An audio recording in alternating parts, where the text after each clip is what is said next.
Hey everybody, my name is AJ Liao, and this is my Level 3 dig for Edit 7200. My professional learning goal is to gain credibility as an educational technology trainer through obtaining technology certifications in order to enhance my teaching and learning, develop a digital citizenship pathway for my school, and help support and train my staff. So kind of a three-way goal there. And the way that I've decided to go about this is to first become a certified level 1 Google educator. And that is a MOOC that I've been going through for the last month and a half. So this is what Google says about what it means to be a level 1 certified educator. It's an educator who can successfully implement Google for Education into their teaching practice to enhance teaching and learning. And so again, it's not just about the technology tools, it's about learning how to use those tools to enhance teaching and learning. And Google offers so much to help teachers make teaching better.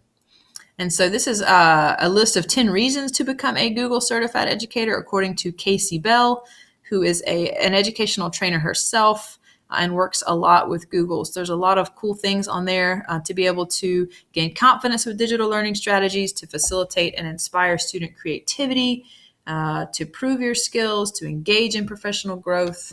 And there's a link there to those 10 reasons. So kind of about the research, one of the interesting things that I've come across in a lot of the research is they talk about the digital divide, but usually that means that students don't have access to technology tools, especially students from lower income areas. Now, what the research seems to find is that that part of the digital divide is closing, that many schools have one-to-one technologies, they have bring your own devices, they have carts in their rooms, but that digital divide is actually still growing. And here's why. Here's what Lawless says. Less clear, however, is the likelihood that they, and they as students from lower income households, will have access to teachers who know how to use that technology well to support 21st century learning and teaching. Thus, the digital divide could actually widen over time unless we maintain a teaching force equipped to use technology effectively in support of student learning.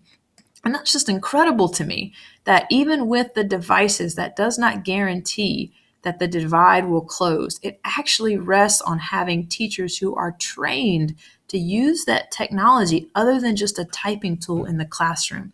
And I believe that being a Google certified educator is a huge step in that direction. Another thing is just a more lack of professional development. Here's another quote. Although schools have invested billions in technology, little has been done to educate teachers in the effective and appropriate uses of technology.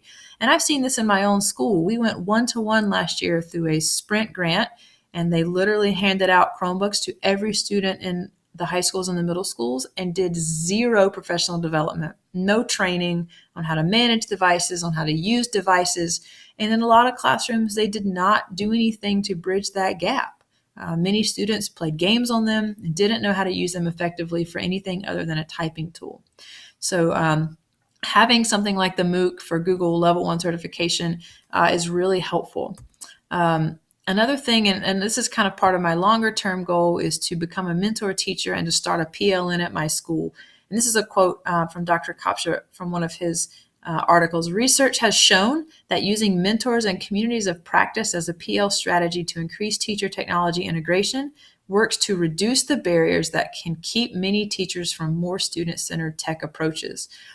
And so getting the certification not only helps me become a better teacher, but it helps me in my pathway to form PLN this year at my school, to become a mentor teacher, and also to have that community of practice where we can work together, try things out, and then those teachers can become mentors to the larger staff. One more kind of big key component in this is 21st century digital literacy. How are we teaching our students to be digitally literate? And that doesn't mean they can read online. What it means is they can evaluate the things that they are reading online. They know how to be safe. They know how to leave a positive digital footprint. They know how to tell fact from fiction. And so here's what Spengler says. In order to correctly teach children to evaluate, interpret, and effectively use technology, educators have to support technology, utilize technology in their classrooms, and teach proper use of technology to accomplish tasks. This is not something that your students are going to stumble into. Educators have to be prepared to teach students how to be digitally literate, and that takes training. That's one of the things that the Google certification focuses on. Here are the 21st century standards for ISTE, and these are the things that a 21st century learner should be expected to be. And that's just kind of also woven into the Google Level 1 certification. Okay, so what did I do? So I started at the Google Educator Training Center. They have lots of resources and tools to help you towards becoming a Google certified educator. You go through the units and you practice the content, and then you can do more practice, and then you can sign up to take the Level 1 exam. And so the picture on the right is just a little picture of when I first started. The unit titles are on the left, and then they kind of check off as you go through and you take the little test and kind of see where you are. So at this point, I've finished about half of the units in the Level 1 MOOC. A couple things, a unit that I really like that kind of ties back into my goals is Unit 13, where it talks about promoting digital citizenship and positive behavior online. And on the right, it just kind of tells you what you're going to learn, how to protect yourself, what makes up your digital footprint, how to manage your online identity. And this is a quick little video from, see if I can get it to play, a quick little video from the online platform. When you go online, there's a few things you can be sure of. You can be sure that you have not just been randomly selected to win a major lottery prize, especially if you never bought a ticket. You can be sure that a long-lost relative did not just leave you $10 million. That foreign prince that needs your details, not real. The 2 years of bad luck that will follow you if you don't forward that email, not going to happen. And that other... So those educators just kind of that's a little snippet from Unit 13. They just kind of give you an idea of what it means to be safe online. So that was Unit 13. And so a critique just kind of the platform in general. Some of the pros is that it's free. It's a free resource. It's self-paced, so you can skip around. You don't have to go in order. It's easy to follow. It saves your progress. It also links you to extra help so that you can practice the things that they're showing you. And then you can skip content if you're already familiar with it. Some of the cons is that it is a pretty bland setup. It's text-based and not very interactive or engaging. That video from the previous slide was just kind of a little bit of what they do, but there aren't really that many videos. The knowledge check that they do at the end of each unit is just kind of rote memory. Do you remember what they said about this part or that part? And then the videos are not visual or that helpful. They don't really show you how to do the different skills. So those are kind of some of the cons. So I was using some of Casey Bell's resources because I wanted a little bit more support, and her website is great. I've put her website on here, and here's just a quick little thing about what she says about how to get Google certified. So let's talk a little bit about what's actually on the exam. So on level 1, you're going to see general questions about G Suite for Education, the G Suite Learning Center, Google Chrome, Google Search, the Google Help Forum, the Google EDU Direct.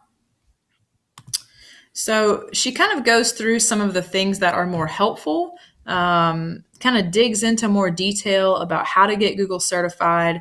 And I found her resources, her supplemental resources, a lot better. She also has a boot camp course that you can take. It opens twice a year, but you do have to pay for it. It does offer you a lot of good resources, but she does have some videos like this one that are free. And so the last slide are just my references. So again, my goal through doing Google certification is to hopefully become Google certified by the end of the summer, and to use those skills to help my staff, help train my staff to become a better teacher, and to support digital literacy. So that is my presentation. Thank you guys for watching, and I hope that you enjoyed it.